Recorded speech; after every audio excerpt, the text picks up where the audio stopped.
A very good evening to all our viewers and welcome to this Sunday's edition of Primetime News, coming to you live from our Newsfirst studios in Colombo.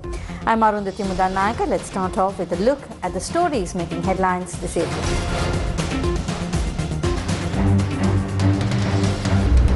Japna Library to be rebuilt to strengthen future national reconciliation. Prime Minister says while on visit to Jaffna to raise awareness about the new education reforms. Target of $8 billion set for the tourism industry. Tourism Minister says in Sita earlier. Port operations profit for the first 6 months of the year hit 24 billion rupees, 10 billion rupees ahead of last year. Validity of taxpayers' PIN numbers extended until the 30th of November. Farmers' protest movement responds to Namal, who visited Sevanagala.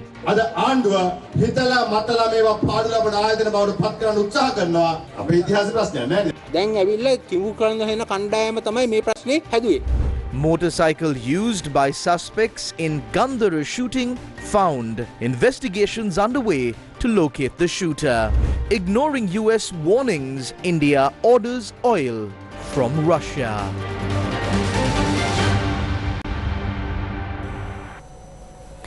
And now the stories in detail. Prime Minister Dr. Harini Amarasuri emphasized that the redevelopment of the Jaffna Library will play a pivotal role in fostering national reconciliation. She made these remarks during an observation tour of the Japna Library today, held in conjunction with a series of awareness programs in Jaffna focused on the new education reforms. This morning, the Prime Minister visited the Nallur Kandaswamy Kovil in Jaffna and received blessings. After visiting the Jaffna Nagavihara International Buddhist Center and engaging in religious observances, the Prime Minister met with the Chief Incumbent, the Venerable Migahajandure Sirivimala Nayakathera, and briefed him on the new education reforms. Prime Minister Dr. Harini Amarasuri also visited the Jaffna Library. She engaged in cordial discussions with the staff of the Jaffna Library.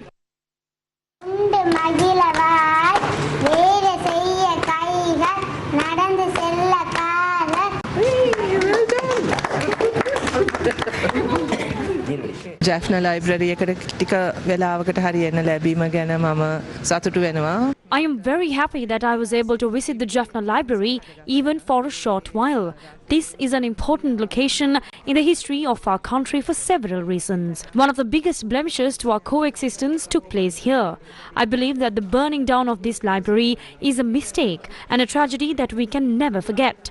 I believe that one of the biggest mistakes committed against the people of the North happened here. It was a tragedy that befell the entire country. We know that some books that were here were not available anywhere else in the world. All of those books were destroyed, depriving not just the people of Sri Lanka or the people of the North, but this deprived the people of the entire world from accessing these books. Even today, when we visit this library, we take off our shoes as a mark of respect to the library. It was such a place that was destroyed. Many years later, now, we are not looking at just developing this library, but transforming it into a symbol of our coexistence. The President, through the 2025 budget, allocated 100 million rupees for this purpose. We cannot get back what we lost, but we can think of the future generations and develop a library that will bring value to the entire world. I believe that all of us must be dedicated to this. We cannot reverse the mistakes of the past, but I believe that we must develop this library as a symbol of the lessons that we learned from these mistakes. Minister of Foreign Affairs, Foreign Employment and Tourism, Vijitha Herat, says the government's goal is to earn $8 billion from the tourism industry this year.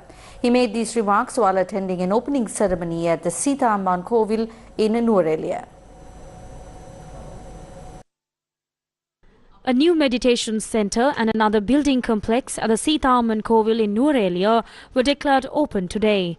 The ceremony was attended by a group including Indian High Commissioner to Sri Lanka, Santosh Jha, Minister of Foreign Affairs, Foreign Employment and Tourism, Vijitha Herat, Deputy Minister of Tourism, Ruwan Ranasinghe, and Member of Parliament, V.S. Radhakrishnan.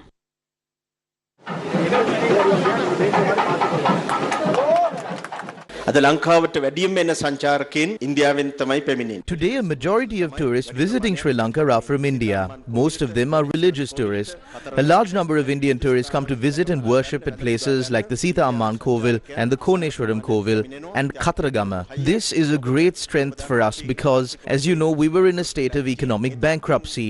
To get out of that situation, we needed to rapidly develop the tourism industry. We are pursuing a target for that. This year, we hope to reach a target of 3 million tourists. We are fulfilling this great task. Already 1.3 million tourists have arrived. The majority of them are from India. In terms of revenue, we have earned $3.7 billion in the last 7 months. If the tourism industry earns a revenue of 7.5 or 8 billion we can further uplift our economy and our foreign reserves. That will be a great strength for us. අපේ ආර්ථිකය අපේ විදේශ සංචිතය තවත් ඉහළට ඔසවන්න පුළුවන් ඒක අපිට ලොකු හයියක් වෙනවා. This gesture of spiritual service is yet another reaffirmation of our age-old civilizational linkages. It reaffirms our shared ethos of dharma, selfless service, beyond borders, where the sacred act of worship is realized through the sacred act of giving.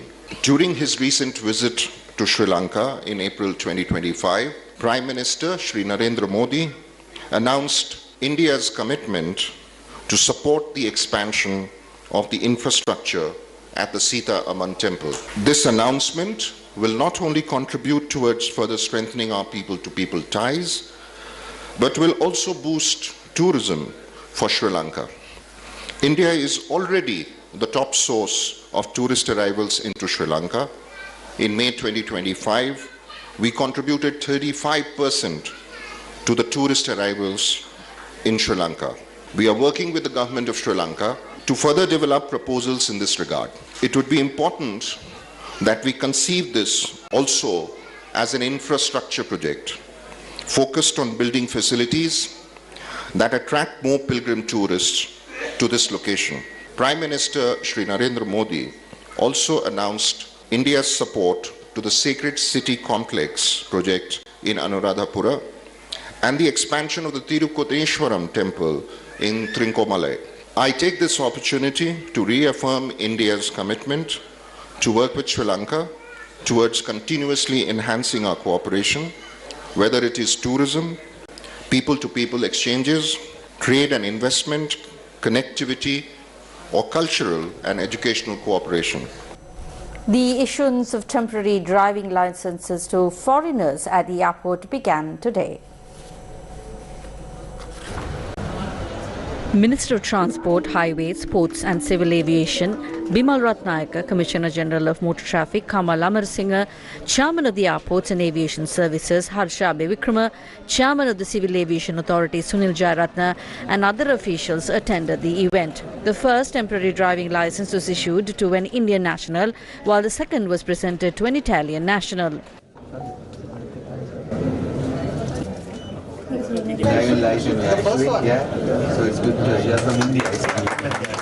A dedicated counter has been established at the Bandaranaike International Airport, Katunayaka, allowing foreigners to conveniently obtain temporary driving license upon arrival. So on behalf of the Transport Ministry, I would like to mention this project has a plane to road within 10 minutes. From today, all the tourists who are willing to, who needs to ride here through their driving license, so it can be they can get validated it from the BIA this counter. Today we observed it took around 8 to 10 minutes, but we think within coming weeks we will be able to enhance it to 5 to 6 minutes. So we are not charging any special amount for this dedicated service. We have gazetted the amounts. For an example, for 1 month period, you have to pay only 2,000 rupees. So I think that this will be some level of we got some 145,000 tourists in July, this month of July. So we think that this is another way of supporting our tourist industry. The opening profit of the Sri Lanka Ports Authority has increased significantly in the first 6 months of this year. Deputy Minister of Transport, Highways, Ports and Civil Aviation, Dr. Prasanna Gunasena, said that the operating profit reached 24,418 million rupees during this period. This marks a 66% increase compared to last year, when the SLPA operating profit was 14,691 million rupees. The validity of the personal identification number, or the PIN, issued to taxpayers has been extended until November 30th. The Inland Revenue Department has confirmed that the PIN is valid for all categories of taxpayers, including sole proprietors, partnerships and corporate entities. Accordingly, filing tax returns online for the 2024-2025 assessment year is mandatory. The PIN is a unique number issued to taxpayers to access their accounts within the Inland Revenue Department's Revenue Administration Management Information System. The Export Development Board has called a special meeting with representatives of all exporters associations across the country. The meeting aims to discuss strategies to maximize benefits from the US tariff concessions. Chairman of the Export Development Board, Mangala Vijay Singha, said that the reduction in US tariffs has enhanced competitiveness for apparel exporting countries in the region. He added that discussions will take place with relevant exporters on diversifying Sri Lanka's export products and markets. Samagi Janabalaweke shared their views on the recent US tariff reductions at a media briefing held today.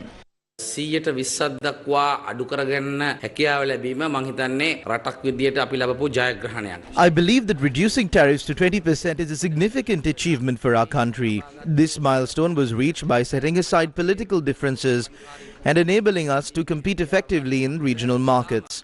Credit must go to the President as well as our Sri Lankan Ambassador to the United States, Mahinda Samarasinghe, who played a key role in coordinating this effort.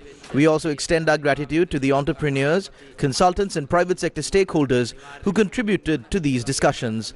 For us, the country comes first and politics second. The United States continues to be Sri Lanka's largest export market.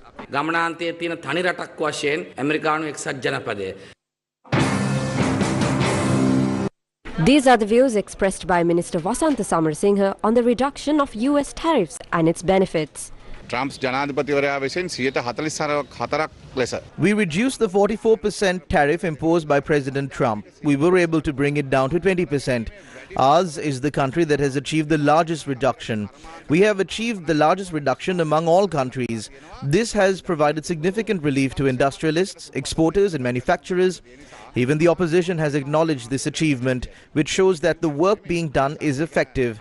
It is now clear that the government is on the right track. We are focused on doing the right thing in the right way, and the benefits are already reaching the country. This time our efforts are firmly directed towards developing the nation. ඒකේ ප්‍රතිලාභ රටට එනවා. රට දියුණු කරන්න මේ පාර අපි වැඩ කරනවා. Indian government officials have confirmed that India will keep purchasing oil from Russia despite US President Donald Trump's threats of penalties. On top of a new 25% tariff on India's exports to the US, Trump said last month that India would face additional penalties for purchases of Russian arms and oil. However, on Friday, Trump told reporters he had heard that India would no longer be buying oil from Russia. Indian officials have said that oil refineries will continue purchasing crude from Russia, dismissing claims by US President Donald Trump that New Delhi has halted imports. The clarification comes as Washington prepares to impose fresh sanctions next week on nations maintaining energy ties with Moscow amid the war in Ukraine. Earlier, speaking to reporters on Friday, Trump said he had heard India would stop buying Russian oil, calling it a good step, just days after he accused New Delhi of having deep trade and military ties with the Kremlin. Well, I understand India no longer is going to be buying oil from Russia. That's what I heard. I don't know if that's right or not, but that's a good step. We'll see what happens, okay? However, according to foreign media, Indian government sources have rejected Trump's assertion. An Indian official confirmed that there has been no change in policy and that oil companies make sourcing decisions based on price, quality, logistics and market conditions. He added that no directive has been issued to stop Russian imports. India, the world's third largest oil importer, has become a major buyer of Russian crude since Western sanctions pushed Moscow to offer steep discounts. Between January and June this year, India imported about 1.75 million barrels per day of Russian oil, accounting for 35% of its total crude imports. Unlike oil from Iran or Venezuela, Russian crude is not directly sanctioned by the US or EU. It is subject to a G7 EU price cap mechanism aimed at curbing Kremlin revenues while maintaining global supply. Indian oil firms have been buying within this price cap, officials said, maintaining that imports are in line with international norms. Premasiri Ratnayaka, who served as the Commissioner General of Buddhist Affairs, was removed from his position. Deputy Minister of Buddha Sasana, Religious and Cultural Affairs, Gamagedra Disanayaka, announced that Premasiri Ratnayaka has been removed from his post as Commissioner General of Buddhist Affairs through a cabinet resolution. He said the decision was taken due to Ratnayaka's failure to perform his duties effectively, along with past allegations levelled against him. Premasiri Ratnayaka was appointed as the Commissioner General of Buddhist Affairs in January 2024. Kasung Wellaheva has been appointed as the Acting Commissioner of Buddhist Affairs. Statements have been recorded from 8 people regarding an incident at the Sevanagala sugar factory where a rock was hidden among a stock of sugarcane and attempts were made to feed it into the machinery at the factory. Police said they have identified the 2 plots of land where the stock of sugarcane in question was grown and supplied to the factory. The OIC of the Sevanagala police said that the final report of the investigation will be handed over to the senior police officers. Oh, ඒක ඇත්තටම එව්වේ මගේ හෙලිකොප්ටරේ ඇවිල්ලා මේ බාලා මගේ ලැම්බෝගිනියේ දාලා මගේ අස්පයා කරත්තේ ගිහින් තමයි දැම්මේ. එච්චරයි ඔකට කියන්න තියෙන්නේ. Sri Lanka Podujana Peramuna National Organizer Namal Rajapaksa expressed these views last morning when he met with a group including employees and farmers of the Sevanagala sugar factory. Afterwards, Namal Rajapaksa met with a group of farmers at the Palwata sugar factory yesterday afternoon.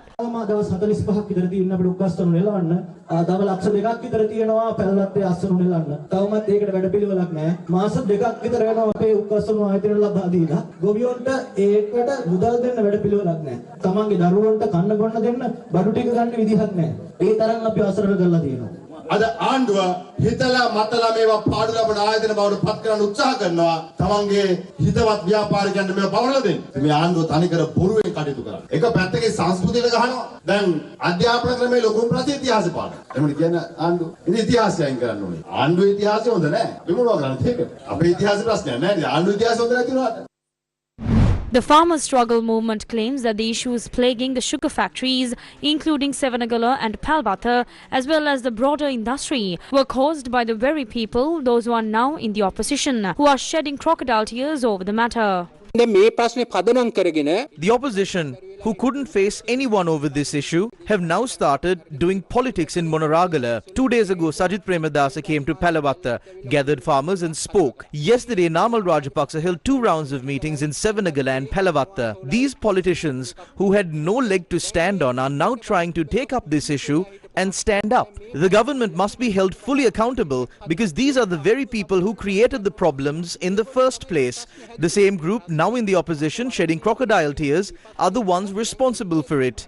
These are the same people who supported the VAT Amendment Bill on the 13th of December 2023. Minister Susil Premajayantha brought it and on the same day it was passed. 95 items were taxed, white sugar was removed and an 18% tax was imposed on brown sugar. Namal Rajapaksa's group raised their hands, voted for it and the bill passed with a 51-vote majority. Now the same people are in front of the farmers shedding crocodile tears. Their own appointees are running the sugar companies. The chairman, executive officers and chief officers all worked with that government during the good governance period. Just 2 or 3 months ago, Sajith Premadasa stood in parliament speaking for their rights. Now it's his own followers who are running this industry from the other side. පහුගිය මේ දැන් මාස දෙක තුනකට කලින් මේගොල්ලොන්ගේ අයිතිවාසිකම් වෙනුවෙන් පාර්ලිමේන්තුවේ සජිත් ප්‍රේමදාස මහත්තයා තමයි පෙනී හිටියේ. කතා කරේ. ඒගොල්ලොන්ගේ ගෝලය තමයි අනිත් පැත්තෙන් මේ දැන් මේ කර්මාන්තේ හසුරවන්නේ.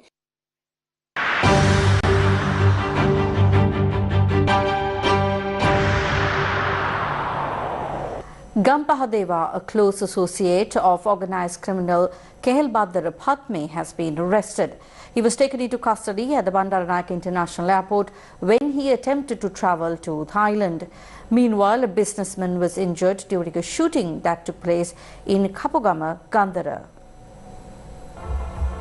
The shooting occurred at around 6:30 this morning when two people on a motorcycle opened fire and then fled the scene. CCTV footage captured the incident.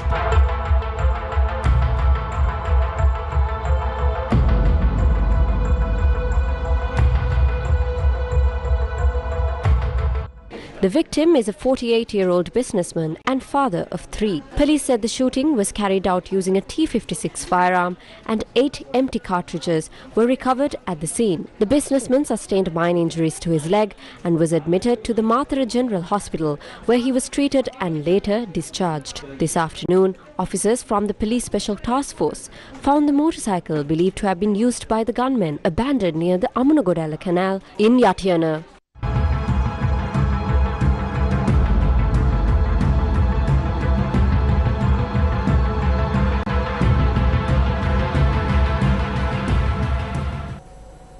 Officers from the Criminal Investigation Department arrested 2 suspects in Neriakulam, Vavuniya for the possession of 728 T-56 rounds of ammunition.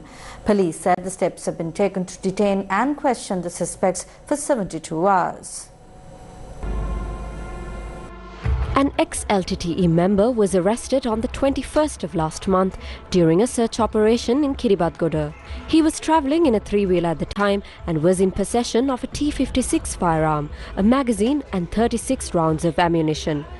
After interrogating the suspect, police searched a plot of land in Settikulam, Vavuniya the next day. There, they discovered buried underground 86 hand grenades, 321 T-56 rounds and 5,600 narcotic pills. Based on further investigation, police were able to locate another cache of ammunition in Neriakulam, Vavuniya last night. The total number of suspects arrested in connection with the incident is 6.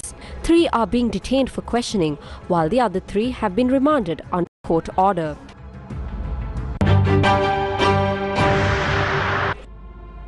"19 suspects have been arrested for the possession of sharp weapons and drugs in Thopur, Muttur.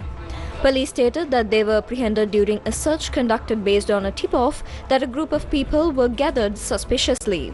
4 sharp weapons and 4,800 milligrams of ice were found in their possession. The suspects are residents of Ichalampattu and Thopur.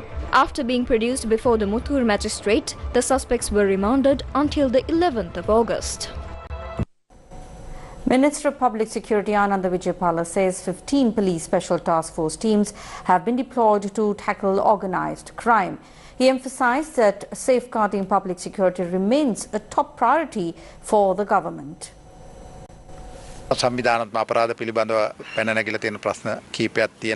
There are concerns over organised crime and we are taking steps to prevent it while upholding the rule of law. With the tri-forces and the police, we are cracking down on both crime and drugs nationwide. 15 police special task force teams have been deployed. Every police station has been alerted and all measures are being taken to ensure public safety. There are shooting incidents reported between organised criminals. We are monitoring this situation as well. We are ready to employ all tactics to curb organised crime in the country.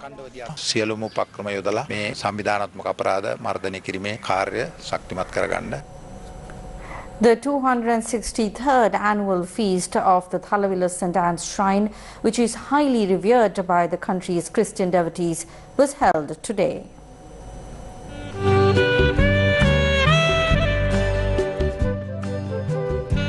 The festive mass today was celebrated by Bishop of the Chilau Diocese, Right Reverend Dr. Don Vimalsiri Jayasuriya.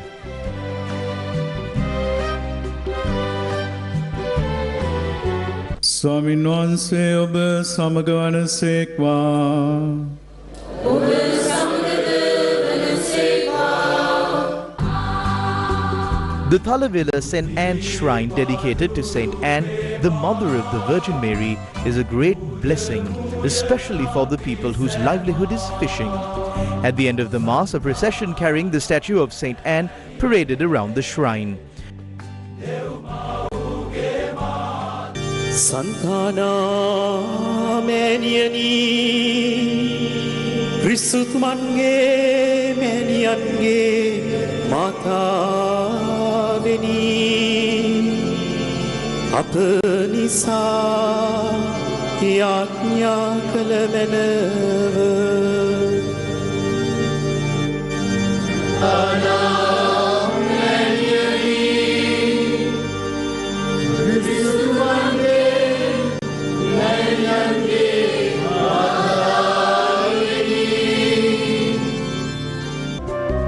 Afterwards, the congregation was blessed by the miraculous statue of St. Anne.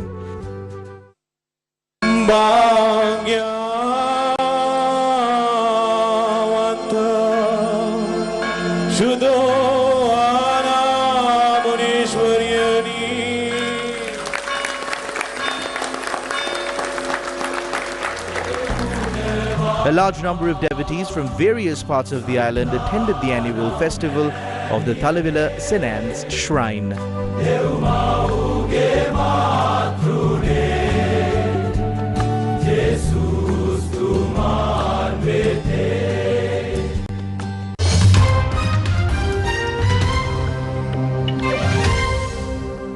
Moving on to news overseas, a volcano in Kamchatka has erupted for the first time in 600 years in an event believed to be linked to this week's huge earthquake in Russia's Far East.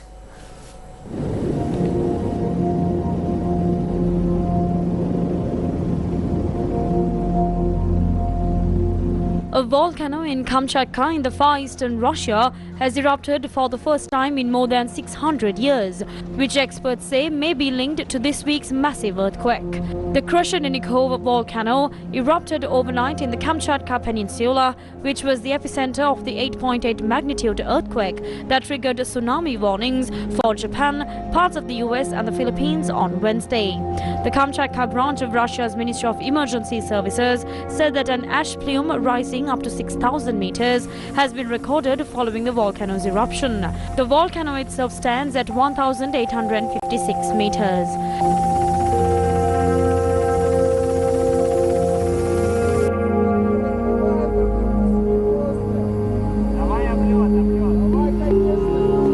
The eruption of the volcano has been assigned an orange aviation code, indicating a heightened risk to aircraft, according to the ministry. Russian experts had warned strong aftershocks were possible for several weeks after Wednesday's earthquake, which was one of the strongest ever recorded and saw millions of people evacuate. The last recorded eruption of Krushenikov volcano was in the 15th century, according to the head of the Kamchatka Volcanic Eruption Response Team, Olga Girina. Girina added that Krushennikov's last lava effusion took place in 1463, plus or minus 40 years, and no eruption has been known since. The Kamchatka Peninsula is remote, but lies in the Pacific Ring of Fire, so called because of the high number of earthquakes and volcanic eruptions that take place here.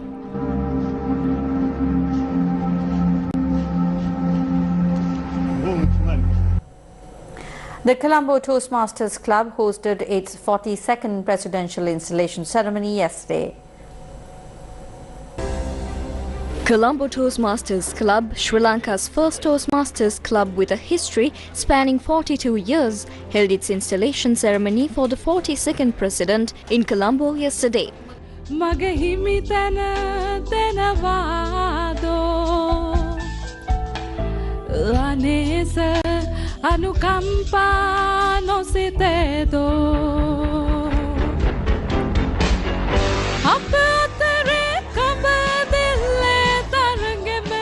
Distinguished Toastmaster Balraj Arunasalam, a former president of Toastmasters International, attended the event as the chief guest. Toastmaster Purnima Gunasekara was officially installed as the new president of the Colombo Toastmasters Club, and official badges were presented to him and the members of the new executive committee.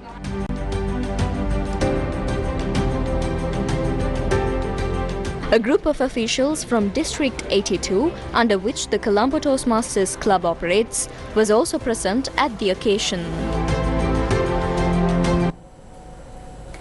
Climate Positive exhibition presented by the Creative Catalyst Fellowship is currently underway in Colombo.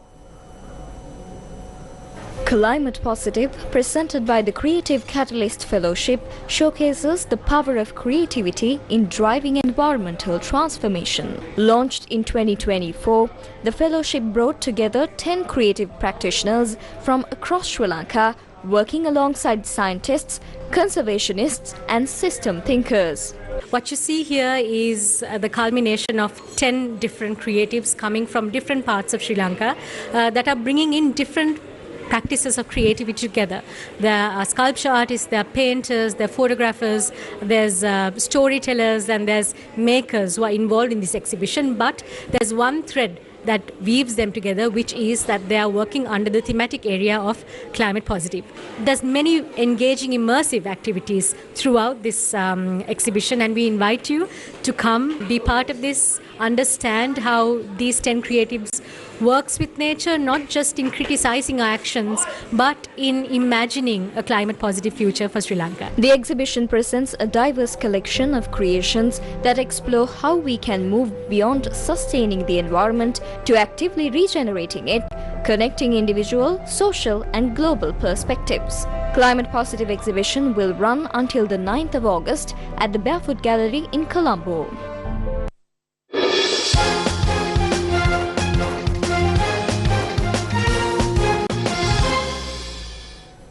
Moving on to sports news, DS Naika College Colombo won their inter-school league rugby match against St. Joseph's College Maradana.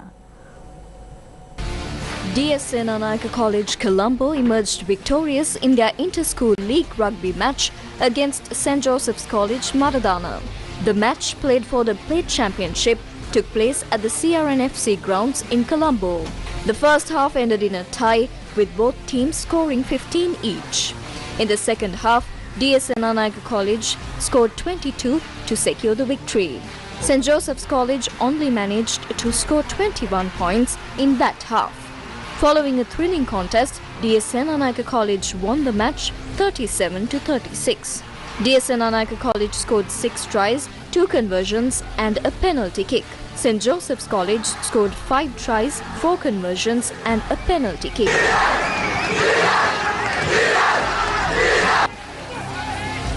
Meanwhile, in another Plate Championship match, Kingswood College Kandy defeated Sri Sumangala College Kandy.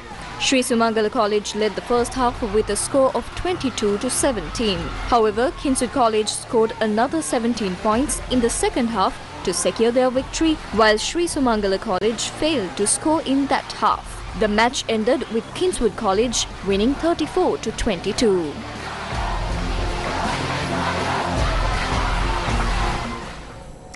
The weekend is the perfect time to unwind after a busy week.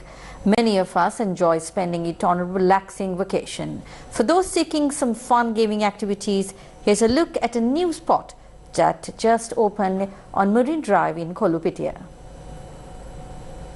Today I'm here at Happy Streets 2025, Sri Lanka's first ever official street nightlife happening here at Colombo 3 Marine Drive.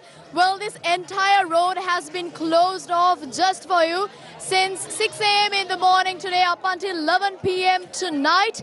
Packed up with music, dances, Zumba sessions, yoga sessions, games, car shows, and most importantly, we cannot forget the amazing food stalls covering cuisines from all around the world.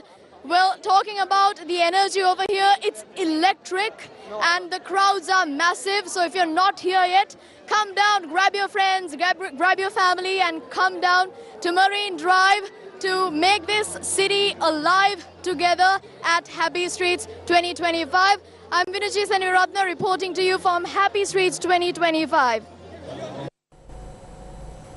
In an electrifying night of music and celebration, the Walshi Fire and Friends live concert is set to begin in Colombo. Let's cross over to Newsfirst Buddhist Divakar for the latest. Hi guys, this is what we have been speaking about during the past few days. Walshi and friends live here in Colombo with Danakin and Kevin Little, and this is held in celebration of the launch weekend of Cinnamon Live at City of Hills here in Colombo, and this is presented by Guest 101 and Legends 966. And as you can see, the stone is being set up here for the international artists to perform in a short while, and we are ready to witness one of Sri Lanka's finest shows, finest celebrations held here during the weekend. I'm reporting to you live. I'm Talawila for Newsfirst. This landmark event solidifies Sri Lanka's growing position as a premier destination for top-tier international music acts. Following a series of successful shows, Yes 101 and Legends 966 continue to demonstrate their commitment to consistently bringing world-class entertainment to the Sri Lankan audience, making this a pivotal moment in the nation's entertainment calendar. And with that, we wrap up tonight's edition of Primetime News. Thank you very much for joining us. Good night.